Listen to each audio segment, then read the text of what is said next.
We remain steadfast in our commitment in delivering local news that matters. Stories that inspire. Enriching the lives of Filipinos in the Philippines and across the globe. This is your GMA Regional TV. Buong puso para sa Pilipino.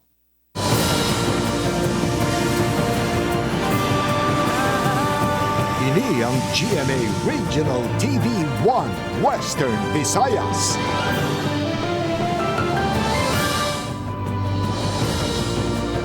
Mayong hapon ini ang 1 Western Visayas. Masaligan sa saransang kamatuoran kagula sang ginadampigan. Ako si Gertrude Charlatan. Magadulong sa inyo sang pinakadako kag komprehensibo nga mga balita sa Kabisayan nakatungdan. Caitlin Revilla, live sa GMA Iloilo Station. Kahag ako naman si Eden Priatos, live din sa GMA Bacolod Station.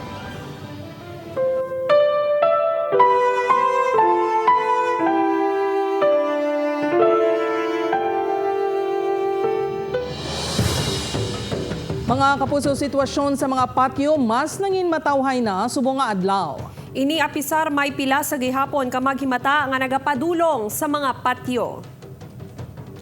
Mga puso, pagdumdum naman sa Piazza Minatay, naging malinong suno sa kapulisan. Yaring balita, ang gintutukan ni Kim Salinas, live ikan sa Balantang Memorial Cemetery sa Haro, Syudad sang Iloilo. Kim, anong latest?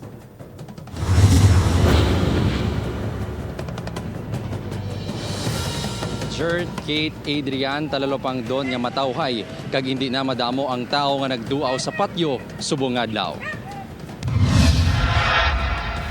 Kung ikumpara kahapon sa diin nagdugok ang mga tao nga nagduaw sa ilang nagdaliwan nga himata, subong adlaw talalopang doon nga magamay na lang ang nagapadulong sa mga patio. Kaangay sang sining nga maghimata nga subong lang kuno makatsyempo kag luyag man nga makalikaw sa pagginutok kahapon. Sang una ara naman ko, subong kay timin nila bantayan ako, hindi ko kalusot gida. Ti subong lang ang timpo. Kapon, medyo gutok. Karon nga may subong ang time namon makakadto dire kag magbisita sa akong ginikanan. Naobserbahan ang pagdamo sang tao sa patio sa Banawasang Leganes sa Linas 3 sang hapon tubtob alas 7 sang gabi. Base sa assessment sang kapulisan ng inmalinong o kon generally peaceful ang pagsaulog sang Piesta Minatay. Generally peaceful. Kag wala man kitang mental incidents, kag wala man kami na-recovered sa pag mga deadly weapons, mga contrabands naga sa entrance ng aton nga cemetery. Sa Iloilo City, may pila ka kutsilyo kag scraper nga nakopiskar ang kapulisan. Dire sir, matawhay. And for any incident sir, dula mamitasan na rin kung incident katabo pag secure sa aton ng mga cemetery sa syudad sa Iloilo. Sa datos ang ICPO, ginabanta 55,000 katao ang nagpadulong sa 22 ka patio sa syudad kahapon. Samtang na-demolish na sang sentro ang porsyon sang gabok nga pansyon sa Tanza Public Cemetery. Madumduman niya isa ka babae ang napilasan matapos mahulugan sang dako nga debris sang semento halin sa pansyon kahapon. That's why nga ginhingagaw na itong demolish inadraanay nga portion nga para hindi wala na balasang may damage pa or any nga mga casualties nga mga tabo. Madugay na nga problema ang paghumok sang pundasyon sa mga pansyon sa patio sa Tanza. May nakabutang na nga signage sa lugar nga nagapandam sa mga tao nga maghalong sa paglabay. Sunod sa kapulisan, hindi pareho sang nakaligada nga tuig nga may restrictions pa bangod sang pandemya kahapon. Talalapang doon nga ang numero sa mga nagduaw sa patio ang kaangay na sa pre-pandemic. Gert?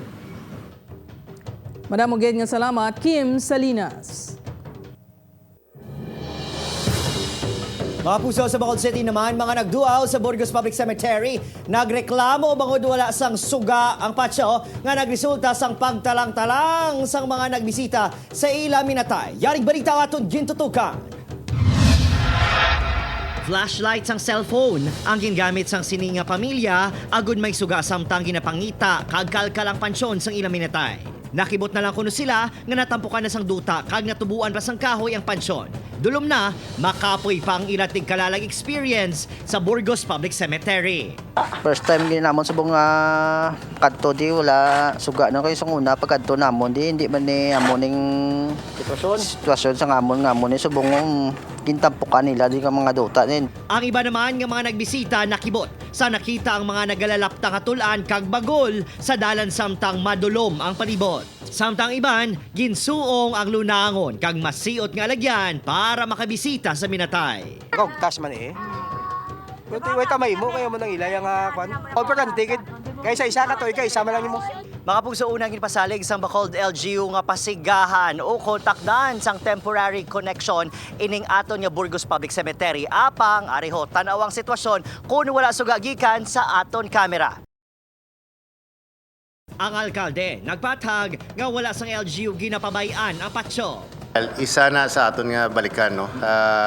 Aside from ang aton nga plano to go underground sa aton nga cabling, we will also try to look at ang mga kahoy nga are actually obstacle rather than an ornament. So pangitaan tagid sang matahom nga plano. Kung ang iba niya bisita na ugot sa sitwasyon, ang ini nga pamilya gin-enjoy na lang ang panyapon sa pansyon sang ila minatay. Thank you gid sa pag-guide sa akon sa paghata kag I know nga miskan wala na kamo and physically araman kamo Japan sa mon spiritually.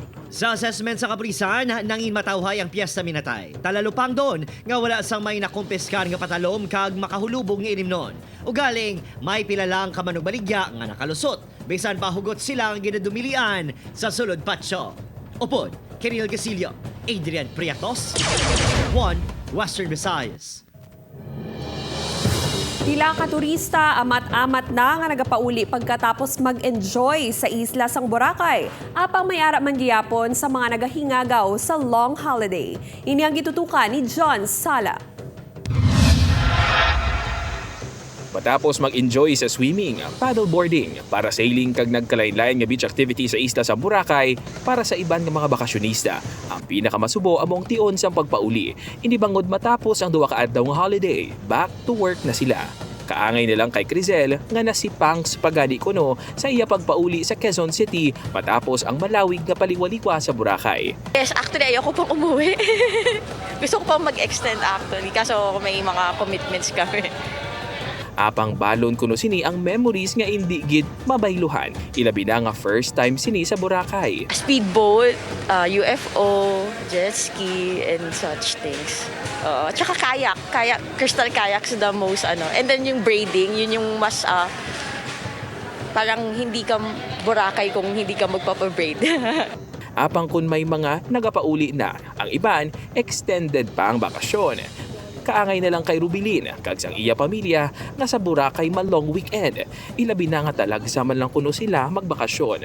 Kasama namin nanay namin dito sa mga kapatid ko po kasi minsan lang kami magkakasama pamilya kaya masaya po. Sa datos ang Malay LGU, kumalin sa October 1 tubtob November 1, naglabot na sa masobra 140,000 ang tourist arrival sa Boracay sa diin kalabanan diri ang mga domestic tourists gikan sa National Capital Region plus areas.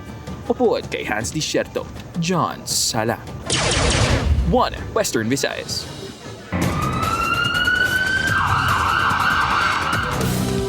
Mga kapuso, naglabot sa kapin 2 milyones pesos nga balor sang suspected shabu ang nakumpiskar sa 3 ka mga ginakabig high-value individual sa Barangay Hardin, Dumangas, Iloilo. Arestado sa buy-bust operations ang Regional Police Drug Enforcement Unit 6, kaupod sang Dumangas Police si alias Tonton, kag alias Tata, samtang at large naman si alias Errol. Na-recover sa mga suspect ang ginabanta 280 ka gramos ang illegal nga droga kag mga drug paraphernalia. Ang mga nagkaladakpan ang nagapangatubang sang kaso nga paglapas sa Comprehensive Dangerous Drugs Act of 2002.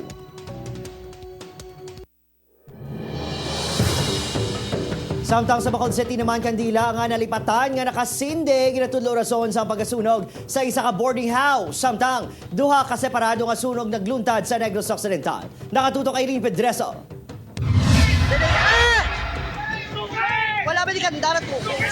Makitaan sa sini nga video ang pagkinarangkaran sa mga residente sa Barangay 30 sa siyudad sang Bacolod bangod sa madasig nga ginlamon sang kalayong isa ka balay. Aminado ang tag-iya sang boarding house nga si Cecilia Peruelo Bailon nga nagsindi ini sang kandila sa altar. Nagluto ini sa kusina, tubtob na lipatan ang nasindihan nga kandila. Pagsunod lang ko sa kusina ko, pagkatapos na abot ko dila, wala ko kay ngagaw, kay nagdaba-daba na. Apektado man sang sunog ang napulo ka borders nga kalabanan wala sa lugar sang natabo ang insidente.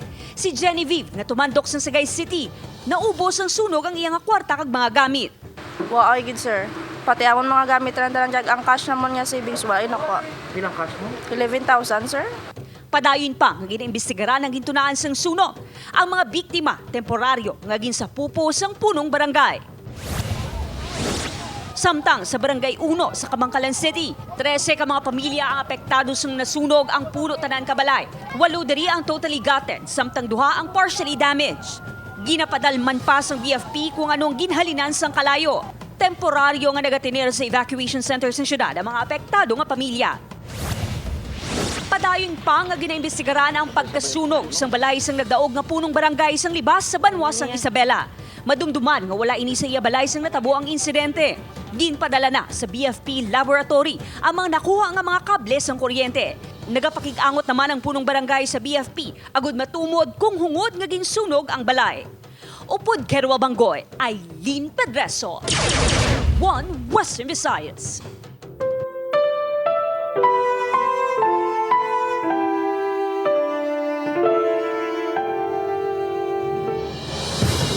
Simbahan Katoliko may mensahe sa pagdumdum sang All Saints kag All Souls Day. Ini ang gitutukan ni Kim Salinas. Kadungan sa pagbisita sa patio, pagdala sang bulak kag pagsinis ang kandila, ginapahayag sang Archdiocese of Haro nga ang pinakamatahong nga pagdumdum sa mga himata nga nagtaliwan, amo ang pagpangamuyo kag paghalad sang santos nga misa. Of course, ang aton nga papangamuyo para sa mga pinalagad at taliwan, no, labi na gid sa mga kalag sa purgatorio, makadala sa ila no, sa pag-angkon man no, sang langit no, nga ato sa aton pa sa aton our part nga ginahandom naton. Dugang pa ni Father Colada, hindi dapat paghadukan ang kamatayon kag hindi dapat tulukon ang kalipayan sa kalibutan, kundi ang kabuhi nga wala sang katapusan kaupod ang Ginoo.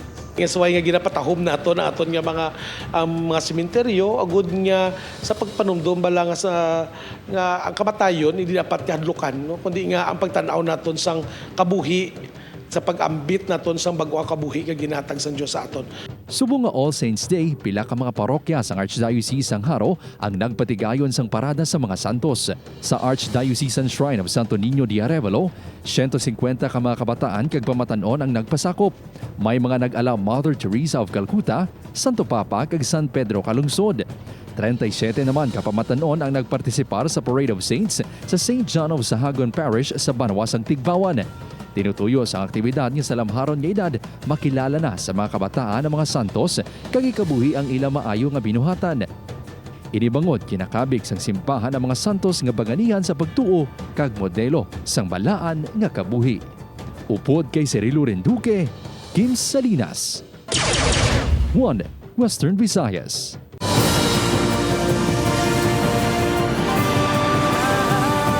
Ini ang GMA Regional TV 1 Western Visayas.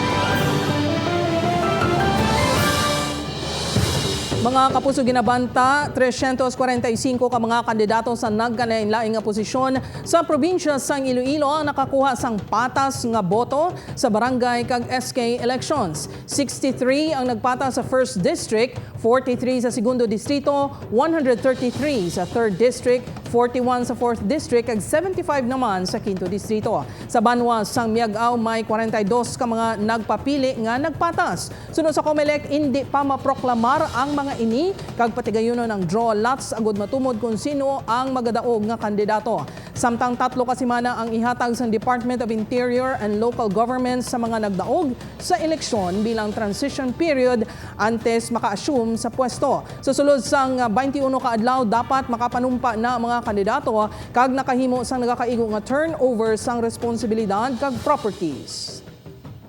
Under the rules no, sa general instructions naton sa aton nga mga barangay board of canvassers. Now, if there are ties to be broken, no, the same shall be dealt with accordingly by, of course, conduct of drawing of lots and not by toss coins.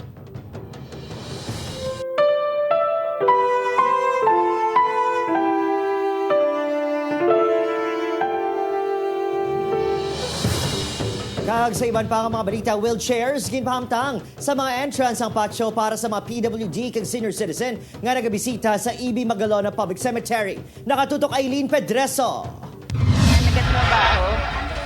Okay. Gintabangan na lang diri sa EB Magalona Public Cemetery ang pulo ka tuig nga bata nga si Christian. Ini matapos sinali ini nga ng lapsi kag naglain ng pamatsa. Madasig naman nga nagresponde ang mga katapos sa Municipal Health Office. Gani agud malikawan ang pareho nga hitabo kag iban pa nga sahi isang emerhensya. May naka-standby nga wheelchairs ng MHO nga sarang gamiton sang PWDs, senior citizens, mga nagabusong kag mga nagalain ng pamatsa. May maabot to nga sa digtop lang sagwaan ginasakay na sila diret. Talalupang dun man nga matawhay subong adlaw kun ipaanggid kahapon. Gani may iban nga ginpili nga subong na lang nga magbisita. May pila ka nagbisita nga ginpaiway na lang nga magdala sang pagkaon sa patio. Tubig lang amon balon. Sindi lang kandila tapos hindi mapuli naman lang. Diri naman sa Silay City Public Cemetery, nagalingin ang ulo sa pila ka nagbisita sa pagpangita sang pansyon sa ilang minatay. Ayawan kami kapangita, kay gintambakan sang basurahan. Ang iban nga nabudlayan sa pagpangita, ginpili na lang nga sa kumon magsindi sang kandila. Pwede rin na lang kami nagsindi. Upod kay Ruel Banggoy, Aileen Pedreso, One Western Visayas. Iloilo City ginkilala sa UNESCO bilang Creative City of Gastronomy. Pagsanyog sang turismo kag ekonomiya ginalauman sang Iloilo City LGU kasunod sang nasambit nga pagkilala. Ini ang gitutukan ni Kim Salinas. Wala sang katupong ayuhom ang makitaan sa mga nawong sa mga nagakaon sang ginapabugal nga batsoy sang syudad sang Iloilo. Magluwas sa panakot sini nga pansit kon meki, baboy, atay kag iban pa nga ingredients, sampat gid ang mainit-init nga sabaw nga nagahatag sang kusog sa mga makakaon sini. Nga ginabalikan kun hindi perme, halos adlaw-adlaw nga tanan kay kung makahigo po sang iya sabaw do kakadula nga akon nga problema. Gabalik ang imong energy. Isa lang ang batsoy sa mga ginapabugal nga pagkaon nga tatak Ilonggo. Kag hindi manigar nga madamo pa sa mga Ilonggo food nga amat-amat nga ginakilala. Hindi lang sa iban nga mga lugar sa Pilipinas, kundi mangin sa luwasang pungsod. Bagay nga napamatud-an sang ginkilala ang Iloilo City bilang isa sa 55 ka mga syudad sa kalibutan sa Creative Cities Network sang UNESCO. Ginkilala ini bilang Creative City of Gastronomy, ang pinakauna nga syudad sa Pilipinas nga ginhatagan sa nasambit nga pagkilala sa nasambit nga patag. Ginahatagan dako nga igtalupangod sa pagkilala ang art sa pagpili, pagluto kag pagkaon sang maramit nga mapagkaon bilang dalan sa pag-uswag sang syudad. Tinutuyo man sini nga magamit ang gastronomy sa Sustainable Development Goals. Ginalauman sang LGU nga paagi sa ini nga pagkilala, mas mapasanyog pa ang turismo kag ekonomiya sang syudad. Una gid siguro kalipay para sa syudad ng Iloilo, para sa mga Ilonggo nga nagapati nga namit gid ang aton nga gastronomy diri sa Iloilo. And syempre we're the home of the Pasbatsoy and the Pancit Molo and the KBL among other things. Tinutuyo man sang city government nga mapreserba ang mga heritage cuisine sang syudad.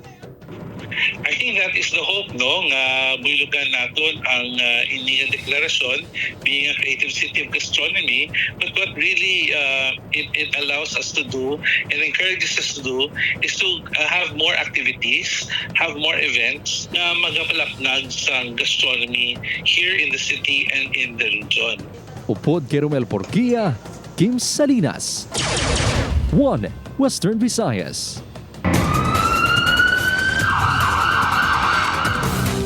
Ginikanan sang SWAT team leader nga napatay sa drug buy-bust operation sang Domingo, ginhanduraw ang masadya nga nagliligad upod ang ila agot nga bata. Ini ang gintutukan ni Zen Kilanta. Nag-umpisa na ang haya ni Police Staff Sergeant Michael Malan sa isa ka punerarya sa Barangay Tanza, Iloilo City, subong adlaw. Si Malan ang team leader sang SWAT nga napatay sa nagbato kag nagpangtiro ang subject sang drug buy-bust operation nga si Glenn Iturriaga alias Bongbong sa Barangay Concepcion sang Domingo. Madumduman nga naglabot sa 7.8 million pesos ang balor sang suspected shabu nga nakumpiska sa operasyon. Si Staff Sergeant Malan ang bugtong nga lalaki kag agot sa 3 ka mga mag-ululutod. Gani amo na lang kasakit para sa iya ginikanan ang mapait nga kamatayon sini. Sino kay Nanay Rosalina, ulihi sini nga na istorya si Staff Sergeant Malan antes mag-duty sang Domingo nga kaadlawan man sini. Itagaan naman ako sang 1,000, kay ibakal ko sang subak-subak. Siling ko, mayo man ako may kwarta tanay. Siling ko hindi na. Bisan wala lang balaan mo, bisan wala lang luto-luto. Kung inang mayo lang bala to, nagalakat lang ko. Pero maluya lawas ko. Isa ka mabinuligon kag responsable nga bata sa iya pamilya. Ini naman ang pagkilala sang iya amay kay Staff Sergeant Malan. Malisensya na sa tay. May katuan ko. Pero daliin lang ta, mabalik na ko dayon. Hindi ko okay to Rason na. Ay, magbalik na. Story-story lang na. Bisa na, masali na sa ay, chat-chat ka Isa ba, may kugana ko, ikaw lang Atis niya, sige paslantan na iya. Natala na nga mag-abot ang asawa ni Malan nga nagatrabaho sa Saudi Arabia sa mga gabi. Nagpasalig ang ICPO sang bulig sa pamilya. Ilabi na sa asawa kag 15 anyos nga bata ni Staff Sergeant Malan. Ginakabig sang ICPO nga dako nga kadulaan sa hanay sang pulis ang kamatayon ni Malan. Naka-half staff ang Philippine flag sa mga istasyon sang pulis sa Iloilo City kasunod sang kamatayon sini. Bilang amay sang ICPO, mabugat nga madulaan ka sang isa ka maisog kag mayong pulis kag ang bilog nga ICPO kasubogid no nga kinanglan pa magbuhos ang kabuhi sa away kontra droga. Samtang nagpositibo naman sa drug test sa Iturriaga, live-in partner sini nga si Katrina Espinosa kag Ivan Palmehar. Ongoing po ang mga evaluation sa mga document for the violent cases kag nagawa ang mga results sa laboratory nga positive silang tatlo sa substance ng illegal drugs or shabu. Upod kay Cirilo Renduque, Zen Kilantang, One Western Visayas. Unveiling naman sa Loretta Alacre Evacuation Center pati Gayunon Antes Ilubong ang Negrense OFW sa Cadiz City sa Domingo. Nakatutok kay Lynn Pedreso. Bilang pagkilala sa pagkabaganihan sa overseas Filipino worker nga si Loretta Alacre nga napatay sa grupo nga Hamas sa Israel. Ipangalan sa iya ang isa ka public building sa siyudad sang Cadiz. Ang evacuation center sa siyudad nga nahamtang sa Cadiz Viejo National High School pagatawgon nga Loretta Alacre Memorial Evacuation Center.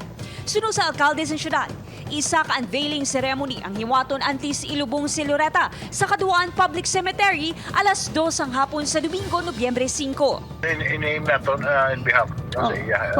Talagang sana nakakatapos ka this.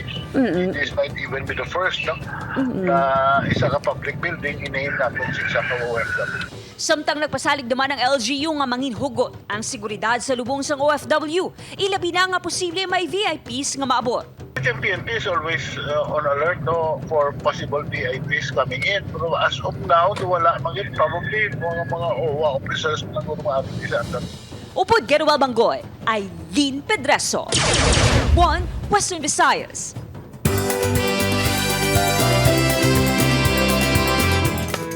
Mga kapuso, napulo ka mga gwapa kag talented nga mga linay ang magarampa kag mapaindis-indis para makuha ang corona bilang Miss San Carlos City 2023. Suksok ang Silver Ensemble makita ng fierce personality sa mga kandidata nga simbolo sang kaisog sang kababainhan sa moderno nga panahon. Sino bala ang pagkakoronahan ng Miss San Carlos City 2023? Lantaw untay na sa City Auditorium West November 3 alas 7 sang gabi. Siyempre, sa Sabado, November 4, makiselebrate sa Kapuso Fiesta ang Kapuso Stars. Siguradong makakadlawid kamo kaupod si Bubay. Pos anay sa stress. Dali na kag makilig upod si Shaira Diaz kag E.A. Guzman. Kilitaay kita 8 p.m. sa Center Mall Grounds, Vamos, San Carlos.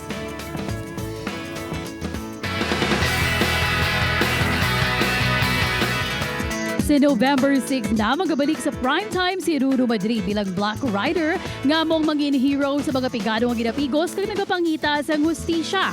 Excited na pero pressured si Ruru bagod ma-aksyon kag intense ng una pa lang ang mga eksena bagay nga ginpangabudayan gid niya kag sa gibad nga co-stars. Makaupo di Ruru si Yasi Presban, Kylie Padilla kag Mateo Guidicelli sa Black Rider nga malantaw umpisa sa Lunes alas 8 sa gabi sa GMA Telebabat pagkatapos ang 24 oras.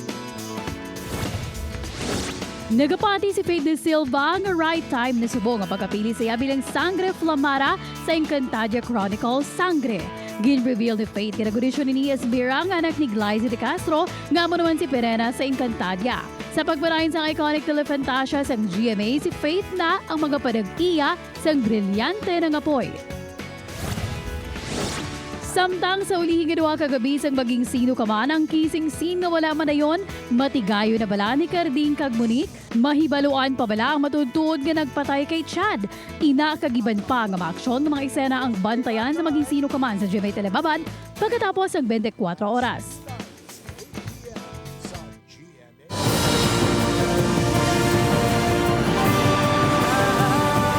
Ini ang GMA Regional TV 1 Western Visayas.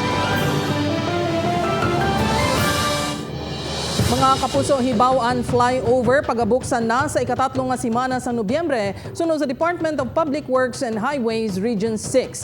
Sunod kay DPWH 6 OIC Regional Director Sunny Boy Oropel, ginhatagan ang kontraktor sang mando nga tapuson ang pagkayo sang hibaw-an flyover agud may tion pa nga mahitso ang proyekto antes buksan sa ikatatlong nga semana sang Nobyembre. Nahibaluan nga una na nga ginpahayag sang ahensya nga subong nga bulan paagyan sa mga salakyan ang proyekto agud mapahagan-hagan ang pagpugok sang trapiko sa lugar. We don't mean completion kay kadamo pa sa lugar tada sa dalo which we already have some problems negotiating with the lot owners but ang ato nanda nga para pag-agyan ta ang babaw para mais ang traffic sa crossing. Samtang pagboto naman sa pangalan ni Mayor Albi Benitez sa eleksyon sa barangay ginapaimbestigaran. Pila ka nagdaog sa eleksyon nanumpa na. Yaring balita nga itong gintutukan.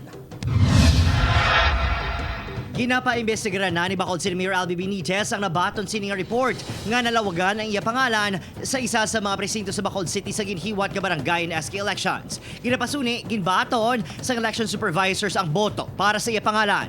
Nagpasalig ng COMELEC Bacolod City nga imbestigaran ng report nga sunod sa iya wala pa makalabot siya talatapan. May nagboto kuno Albi Benitez. Wala kuya kabalusin na. Hindi na-count na. Wala man ta kandidatong Albi Benitez. Pero may ara, mga Benitez ka naglagan. Hindi siya. Hindi siya ma-count? So, di kuno nila gin-count kay Benitez. Wala ko kabalusin na idea. So, ito nga muna. I-double check up Samtang, nanumpa na sa government center ang pila ka kandidato nga nagdaog sa barangay in SK elections. Si Anay Bacolod City Councilor Attorney Cesar Distrito nanumpa sa alkalde bilang bago nga punong barangay isang barangay Singkang Airport. Magatalos ini sa manghod nga nanaog bilang kagawan. Si Franz Chongco naman nga manak ni Bacolod Congressman Greg Sataya nanumpa bilang kapitan sang Mansilingan. We don't know what the future holds. But then again, ang gamaterya subong kung ano ang situation na of course, sa barangay. So, focus lang ko na sa present. Samtang nangin madinalagon bilang re-elected punong barangay sang Tangob, si Noli Villarosa nga sadto makapila pa ka beses kay gingaka sa pwesto. Santo sa guidelines ng DILG, may aratato nga simana nga transition period. Buta ka pagkatapos ng pinili ay pwede nakapanumpa sa LGU official o kung abogado ang mga nagdaog. So anytime maka-assume na gid ang mga bagong elected, no? So I seek advice sa atong DILG and siling nila technically they can start, no? As long as they comply with the requirements of the transition. Samtang patigayunon sa Bacolod City COMELEC ang draw lots buwas sang mga nagtayo kung nagpata sa boto sa 17 ka barangay sa syudad. Upod, Kirinil Casillo, Adrian Prietos, 1 Western Visayas.